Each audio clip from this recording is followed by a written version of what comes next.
waaw salaamaaleykum Sénégal maa ngi nuyu Sénégal yëpp c'est-à-dire juste dama ñëw pour expliquer alerte bi DIRPA def pour adresser ko aux médias ak aux personnes qui sont concernées tels que les militaires, les anciens militaires et les civils, c'est-à-dire tout le peuple. Parce que l'information ne regarde pas tout simplement les médias, mais apparemment soo xoolee pourquoi on a l'attirance sur les médias, c'est-à-dire les médias toujours ñoom ñooy partager les informations te niñ koy amee des fois c'est dans l'incertitude, parfois dañ koy am aussi tamit aussi on ne sait pas si c'est parce que dañ koy def ci genre benn affaire boo xam ne day nekk lu ñuy defee sachet de prime.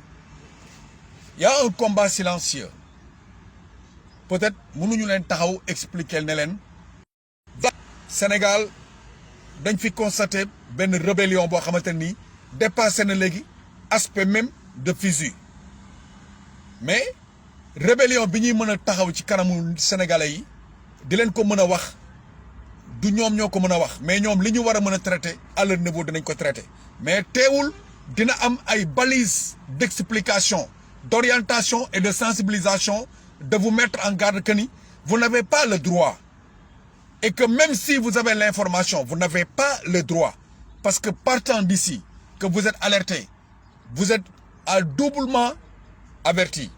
Moi que vous êtes média, vous avez des informations qui concernent l'armée, qui concernent quelque chose qui pourrait être techniquement déstabiliser ce qui est du combat de la sécurité du Sénégal, loolu da ngay am ay daan yu dal sa kaw. Mooy par exemple ñu jógee ci histoire bi nga xamante moo am depuis ci Salif Sadio bi mu jàppee ay militaires ligoté leen. Le monde l'a vu. Salif Sadio a fait quelque chose de très grave. Très grave, je dis. Salif Sadio, il croit que am na fit wala nekk na koo xam ne tey kenn mën lu ko dara, wala xëy na atteindre na benn bout moom la xalaatoon, mais jàpp leen dinaa leen wax benn affaire boo xam ne ngeen mën cee bàyyi seen xel pour demain ngeen bañ a dugg ci benn erreur. Aussi yéen seen sécurité bu ngeen ko bëggee am il faut ngeen répondre ci li leen armée di invité, li mu leen di invité il faut ngeen répondre ci, parce que xoolal Salif Sadio dafa dem jël ay militaires ligoté leen yu nekkoon en mission internationale. Ce sont des militaires sénégalais dignes des militaires. mu jàpp leen ligoté leen, passer des vidéos qui a passé dans le monde ñëpp gis ko mu nekk une humiliation internationale. Alors Salif Sadio, ce qu'il a fait c'est insulter même toutes les institutions de ce pays, toutes les institutions de l'Afrique et toutes les institutions des Nations Unies. C'est Salif Sadio qui a fait ça. Écoutez, je vais m'exprimer. Armée sénégalaise mooy armée boo xamante ni tey moom rek la ñu wóolu di ko jël di ko yóbbu dans les pays déstabilisés yu am guerre, am loo xamante ni vraiment baaxul ci peuple bu ñu yóbbu ko mu def maintien de la paix.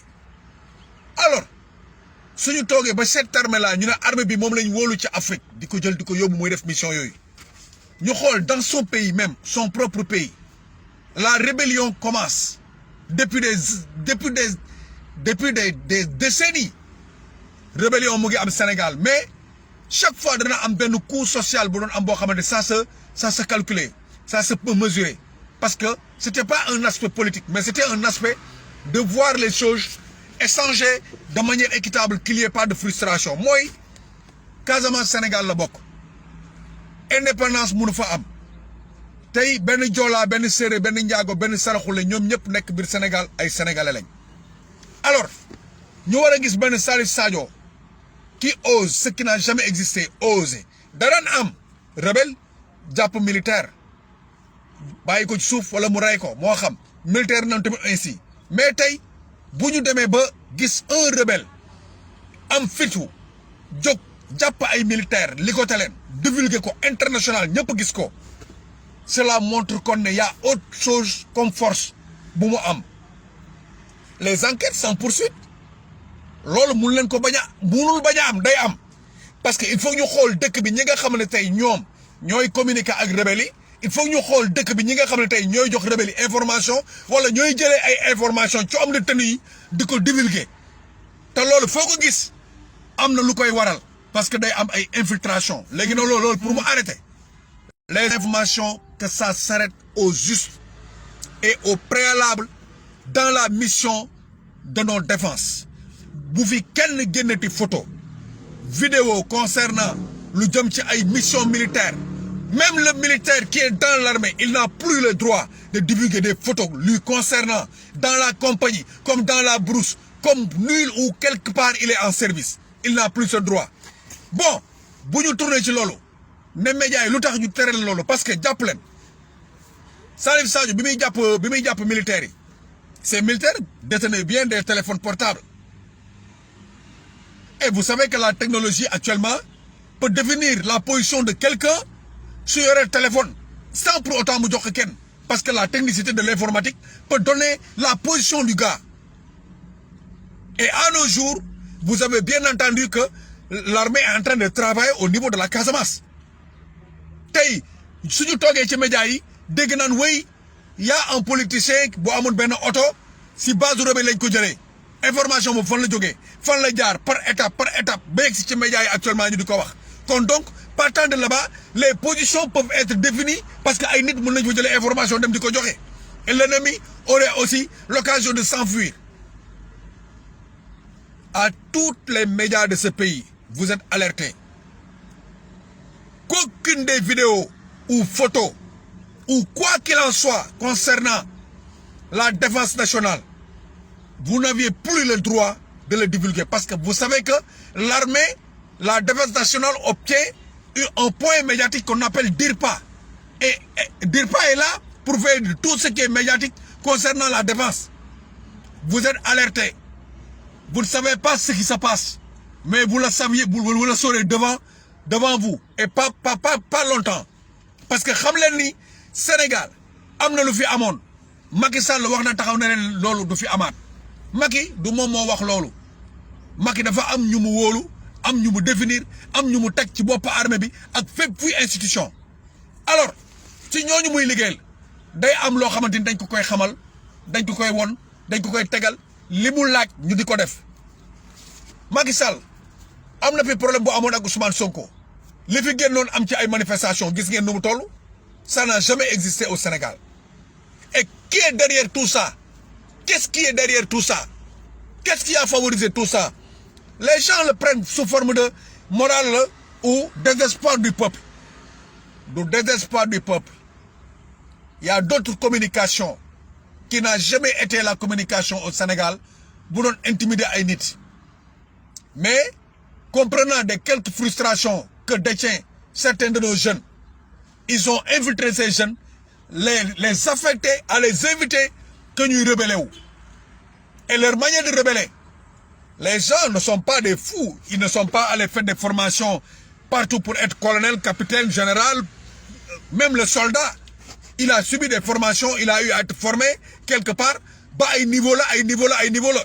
Donc, les profils mën nañ ko càmbar mesurer ko xam lan moo ko waral léegi nag tey sécurité Sénégal médias yi vous êtes les premières à être alertés. La sécurité de ce pays vous incombe le total. Pourquoi le total? Arrêtez de divulguer toute information, que ça soit photo, vidéo ou écrit ou même échange politique ou quoi qu'il en soit. Parce que ce pays-là, on ne va pas le laisser partir en petit feu. Et jamais.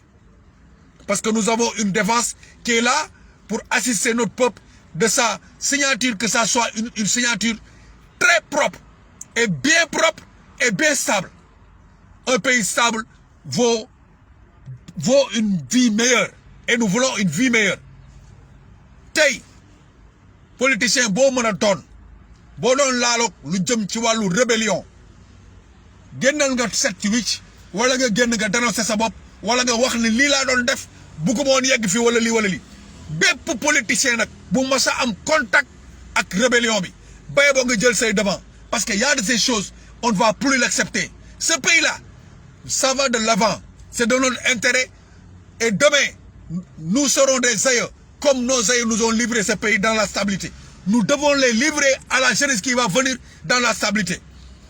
Ce qui nous incombe, nous tous, moi, toi et un autre, que ce soit même un étranger, c'est de rester zen dans ce pays.